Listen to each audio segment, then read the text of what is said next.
Good morning, students. How are you? I hope you all will be fine. This is Shubham Kumar Panchal from Gurukulam Public School. बच्चों, last video में हमने conclude किया था कि air जो होती है वो प्रेशर डालती है, यानी एयर प्रेशर एक्सर्ट करती है। और आज हम डिस्कस करेंगे कि एयर एक्सपेंड्स ऑन हीटिंग, यानी एयर जो है वो गर्म करने पर फैलती है, यानी अपना वॉल्यूम बढ़ाती है, ज़्यादा जगह घेरने लग जाती है। तो इसके बारे में हम पढ़ेंगे आज, एयर एक्सपेंड्स ऑन हीटिंग। उससे पहले मैं बता देता हूँ कि आपकी बुक्स आपके स्कूल में अवेलेबल हैं, तो जल्दी से जल्दी जाके बुक्स वहाँ से कलेक्ट कर लीजिएगा। तो हम शुरू करते हैं आज एक्टिविटी 8.5 से। टेक अ बॉइलिंग ट्यूब, एक बॉइलिंग ट्यूब लीजिएगा। बॉइलिंग ट्यूब मतलब जिसमें आप उबाल सको कुछ चीज़ में। Stretch a balloon tightly over the neck of the tube.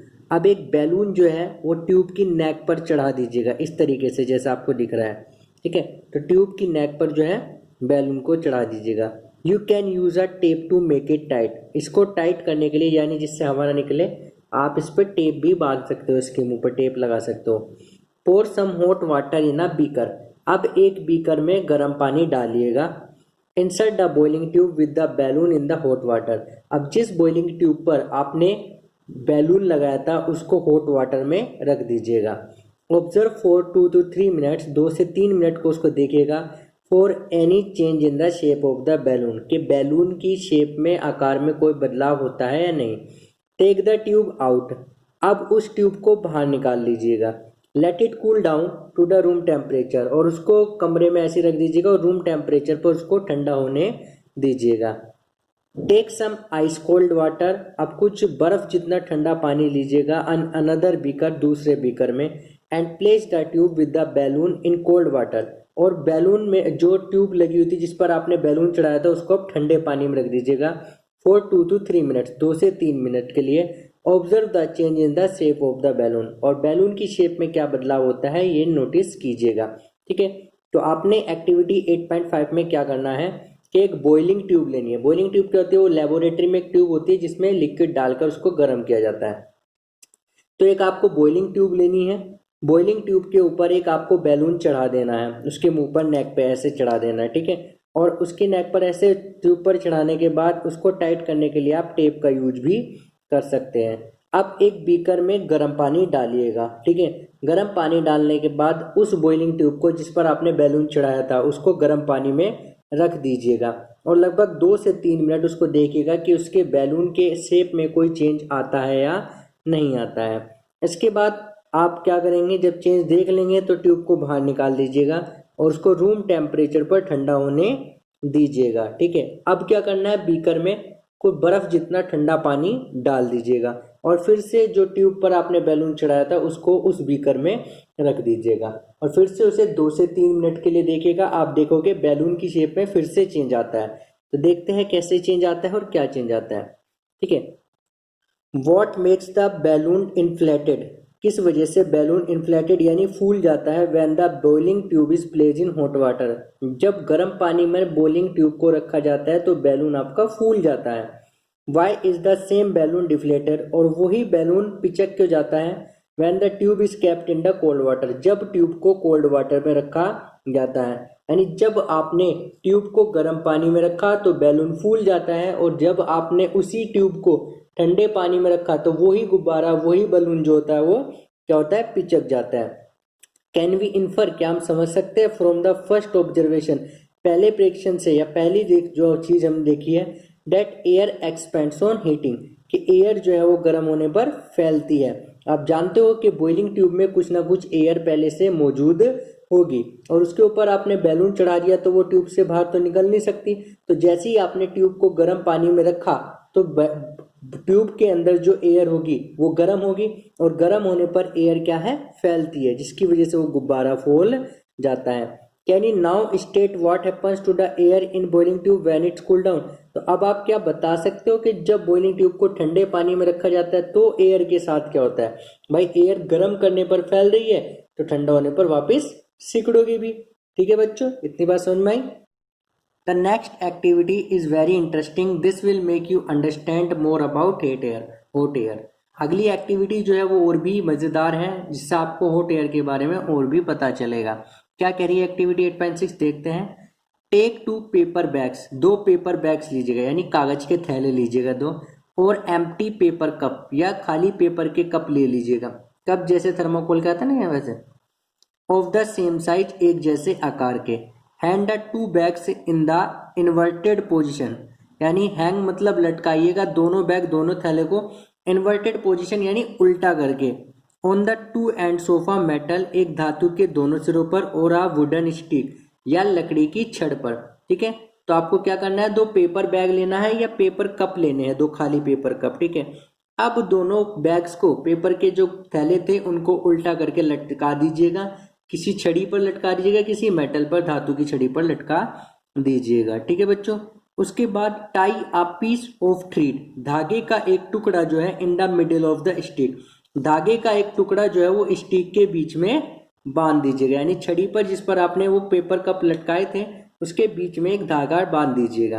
Hold a stick by the thread, और थ्रेड को यानी स्टिक को उस थ्रेड यानी धागे से पकड़िएगा जिससे वो बैलेंस में बना रहे, जैसे तराजू पकड़ लेते हैं ना वेट तोलने के लिए, पुराने जमाने के जो तराजू थे, जो दोनों इससे बराबर है, इस तरीके से उसको पकड़ लीजिएगा।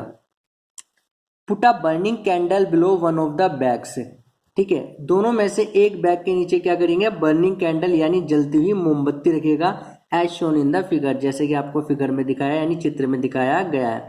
ऑब्जर्व व्हाट हैपन्स, देखिएगा क्या होता है। Why is the balance of the bags disturb, bags का बैलेंस क्यों बिगड़ जाता है। ठीक है, देखते हैं। Does this activity indicate that warm air rises up, क्या ये एक्टिविटी ये निर्देशित करती है कि वार्म एयर यानी गर्म हवा राइजेज अप यानी ऊपर उठती है। As the warm air rises up, जैसे गर्म हवा ऊपर उठती है, it pushes the bag above the candle, तो जो ये कैंडल के ऊपर जो बैग था इसको पुश करती है यानी धकेलती है ऊपर की तरफ को। Does the disturbance of the balance suggest, कि बैलेंस में जो डिस्टर्बेंस हुआ है यानी गड़बड़ हुई है वो सजेस्ट यानी बताता है that the warm air is lighter than the cold air, कि वार्म एयर जो है वो कोल्ड एयर से लाइटर यानी हल्की होती है। Can you now explain why smoke always rise, क्या अब आप ये बता सकते हो कि धुआं जो है वो हमेशा ऊपर क्यों जाता है। ठीक है, एक्टिविटी दोबारा सुनिएगा एक बार। एक्टिविटी 8.6 में आपको क्या करना है कि 2 पेपर बैग लेने हैं, खाली पेपर बैग कागज के बैग, और या पेपर कप लेना है एक जैसे आकार के। दोनों बैग को एक लकड़ी की छड़ पर, एक लकड़ी की छड़ पर या धातु की छड़ पर बांध दीजिएगा उल्टे करके। ठीक है, यानी मुंह नीचे की तरफ को रहे उनका। उसके बाद उस छड़ के बीच में एक धागा बांध लीजिएगा जिससे आप उसको पकड़ सकोगे तराजू की तरह। अब तराजू की तरह पकड़कर उसको बैलेंस का बराबर कर लीजिएगा। ठीक है, तो जब वो दोनों तरफ से बराबर हो जाएंगे उसके बाद उनमें से किसी एक बैग के नीचे एक जलती हुई मोमबत्ती रख दीजिएगा। ठीक है, तो जलती हुई मोमबत्ती रखने के बाद जब आप थोड़ी देर बाद देखोगे कि जिस बैग के नीचे आप जलती हुई मोमबत्ती रखे थे वो ऊपर को उठ जाता है, जिसकी वजह से दूसरे साइड का बैग नीचे आ जाता है। ठीक है, यानी जो आपका बैलेंस बना हुआ था वो बिगड़ जाता है। अब ऐसा क्या हुआ कि मोमबत्ती के ऊपर वाला बैग जो है वो ऊपर उठ गया। यहां से हमें पता चलता है कि जब मोमबत्ती जल रही थी तो मोमबत्ती के ऊपर जो एयर थी वो गर्म हो गई। क्या हो गई, मोमबत्ती के ऊपर की जो एयर थी वो गर्म हो गई, और एयर गर्म होने के बाद क्या हुई, ऊपर उठ गई। क्या हुई, ऊपर उठ गई, और ऊपर उठने के बाद जब वो बैग में घुसी तो बैग भी ऊपर उठ गया। ठीक है, क्योंकि बैग सीधा ठीक मोमबत्ती के ऊपर रखा था, तो जिसकी वजह से बैग ऊपर उठ गया और दूसरे साइड का बैग नीचे आ गया। तो जिससे हमें पता चलता है कि एयर जो है वो गर्म होने पर ऊपर उठती है। क्या होता है, एयर गर्म होने पर ऊपर उठती है। तो 2 चीज पता चला, पिछली एक्टिविटी से आपने पता चला था कि एयर जो है गर्म करने पर फैलती है। जब आपने उसको बॉइलिंग ट्यूब को गर्म पानी में रखा था तो बॉइलिंग ट्यूब के अंदर जो एयर थी वो फैलने लगी थी, जिसकी वजह से गुब्बारा फूल गया था। तो आपको पता चला था पहली एक्टिविटी 8.5 से कि एयर जो है गर्म करने पर फैलती है, और एयर एक्टिविटी 8.6 से आपको पता चला एयर जो है गर्म करने पर ऊपर उठती है, यानी गर्म हवा ऊपर की तरफ को जाती है। अब इसी बात से एक चीज और निकलती है, आप जानते होंगे जरूर इस बात को कि जो भी चीज हल्की होती है वो ऊपर जाती है, हल्की चीज ऊपर को उठती है। तो इससे ये भी साबित होता है कि गर्म हवा जो होती है, हॉट एयर जो होती है, वो कोल्ड एयर से लाइटर होती है यानी हल्की होती है। आल्सो भी it is important to remember, ये ध्यान रखना जरूरी है दैट ऑन हीटिंग के गर्म करने पर द एयर एक्सपेंड के वायु फैलती है, कि गर्म करने पर एयर क्या है फैलती है, एंड ऑक्यूपाइज मोर स्पेस और ज्यादा जगह घेरने लग जाती है। ठीक है, तो ये भी बात ध्यान रखने लायक है कि गर्म करने पर एयर जो है एक्सपेंड होती है यानी फैलती है और ज्यादा जगह घेरने लग जाती है। When the same thing occupies more space, जब ऐसी दूसरी चीज को इतनी जगह घेरती है, इट बिकम्स लाइटर, ये हल्की हो जाती है। क्या हो जाती है? हल्की हो जाती है। यानी जब ये ज्यादा जगह घेरने लग जाती है तो एयर क्या हो जाती है? हल्की हो जाती है। The warm air is therefore, इसलिए गर्म एयर जो होती है lighter than cold air, colder air से ठंडी होती है। इसलिए वार्म एयर जो होती है वो कोल्ड एयर से हल्की होती है। कैसी होती है? हल्की होती है। समझे इतनी बात बच्चों? तो आपने यहाँ पर पढ़ा कि अभी आपने एक्टिविटी 8.5 से पढ़ा था कि एयर जो होती है वो गर्म करने पर एक्सपेंड होती है, और जब एक्सपेंड होती है तो वो ज्यादा जगह घेरती है। अच्छा, आप खुद जनरली एक बात सोचो, आपके पास कोई चीज है, मान लो चीनी ले रखी है आपने कटोरी में, ठीक है, उस चीनी को आप एक कटोरी में लो तो कटोरी ज्यादा भारी लगेगी, लेकिन उसी चीनी को, उतनी चीनी को आप उसको थाली में फैला लो तो थाली हल्की लगने लग जाएगी, क्योंकि उसने ज्यादा जगह घेरी तो उसका वजन ज्यादा हिस्से में बढ़ गया। तो ऐसे ही जब एयर को आप गर्म करते हो तो गर्म करने पर एयर फैलने लग जाती है, और फैलने की वजह से जो है क्या होता है, वो ज्यादा जगह घेरने लग जाती है। और जब चीज कोई ज्यादा जगह घेरने लग जाती है तो वो कैसी हो जाती है? हल्की हो जाती है। कैसी हो जाती है? हल्की। इसलिए वार्म एयर जो होती है वो कोल्ड एयर से लाइटर यानी हल्की होती है। डेट इज द रीजन, यही कारण है that the smoke goes up, के धुआं जो है वो ऊपर की तरफ जाता है। अगर आपसे कोई पूछे कि धुआं ऊपर की तरफ क्यों जाता है तो आप बता सकते हो कि वार्म जो होता है एयर वो लाइटर हो जाता है यानी हल्का हो जाता है, जिसकी वजह से वो ऊपर की तरफ जाता है। और कोई पूछिए भाई हल्का क्यों हो जाता है तो आप बता सकते हो क्योंकि एयर जो है वो गर्म करने पर फैलने लग जाता है, और जब कोई चीज फैलने लग जाती है यानी ज्यादा जगह घेरने लग जाती है तो वो हल्की हो जाती है। समझ में बच्चों? इन नेचर यानी प्रकृति में देयर आर सेवरल सिचुएशन, ऐसी कई स्थितियां हैं when warm air rises at a place, जब किसी स्थान पर गर्म हवा राइजेज यानी उठती है। The air pressure at that place is lower, ठीक है, जहां से गर्म हवा उठती है वहां पर एयर प्रेशर जो होता है लोअर्ड यानी कम हो जाता है। The cold air from the surrounding areas, और आसपास की जो ठंडी हवा होती है रशेज यानी तेजी से आती है इनटू फिल इट्स प्लेस, इसकी जगह को भरने के लिए। तो ठंडी हवा जो होती है वो इसकी जगह को भरने के लिए तेजी से आती है। This setups convection in air, जिसकी वजह से एयर में क्या हो जाता है? कन्वेक्शन यानी संवहन हो जाता है, यानी वो एक जगह से दूसरी जगह जाने लगती है। तो नेचर में आपको ऐसे कई तरह की सिचुएशन देखने को मिल सकती है जब किसी स्थान से वार्म एयर ऊपर उठ जाती है, और जब वार्म एयर ऊपर उठ जाती है तो वहां का प्रेशर लोअर यानी कम हो जाता है, और जब वहां का प्रेशर कम हो जाता है तो उसकी जगह लेने के लिए वहां पर कोल्ड एयर आ जाती है बराबर की जगह से, जिसकी वजह से एयर में क्या हो जाता है? कन्वेक्शन यानी वो मूव होना शुरू हो जाती है। समझे बच्चे इतनी बात? अब हम पढ़ेंगे 8.4 wind currents are generated due to uneven heating on the earth. Wind currents यानी हवा प्रवाह जो चलती है यानी हवाएं जो चलती है वो जनरेटेड उत्पन्न होती है ड्यू वजह से, अनइवन मतलब असमान हीटिंग गर्मी से ऑन द अर्थ पृथ्वी पर, यानी पृथ्वी पर अलग अलग जगह पर अलग जगह हीटिंग होने से कहीं पर ज्यादा गर्म है, कहीं पर ज्यादा ठंडा है, कहीं पर गर्म ठंडा दोनों है, तो ऐसी की वजह से जो है विंड करंट चलने लग जाती है यानी हवाएं चलने लग जाती है। तो बच्चे शुरू करते हैं। Wind currents are generated due to uneven heating on the earth, जिसमें ए पार्ट आता है uneven heating between the equator and the poles. Equator यानी आप ज्योग्राफी में आपने पढ़ा होगा इक्वेटर क्या होती है? भूमध्य रेखा जो हमारी अर्थ को दो बराबर सेगमेंट्स में डिवाइड करती है। एंड द पोल्स, दो जो लास्ट के पॉइंट होते हैं बिल्कुल पोल्स उन्हें बोलते हैं, ठीक है। दो ही पोल्स होते हैं हमारी अर्थ पर, नॉर्थ पोल और साउथ पोल। तो पढ़ते हैं। You might have learned in geography, आपने ज्योग्राफी में जरूर पढ़ा होगा, that region close to the equator, कि इक्वेटर के पास के जो क्षेत्र होते हैं get maximum heat from the sun. आपने ज्योग्राफी में भूगोल में पढ़ा होगा कि जो इक्वेटर के पास के एरिया होते हैं उन्हें सूरज से मैक्सिमम हीट मिलती है। मैक्सिमम मतलब ज्यादा हीट मिलती है। The air in this region gets warm, जिसकी वजह से वहां पर क्योंकि वो एरिया गर्म हो गया तो वहाँ की एयर भी गर्म हो जाती है। द वार्म एयर राइजेज, अब गर्म हवा तो है वो ऊपर को उठती है, और जब गर्म हवा ऊपर उठती है तो उसकी जगह खाली हो जाती है वहाँ पर।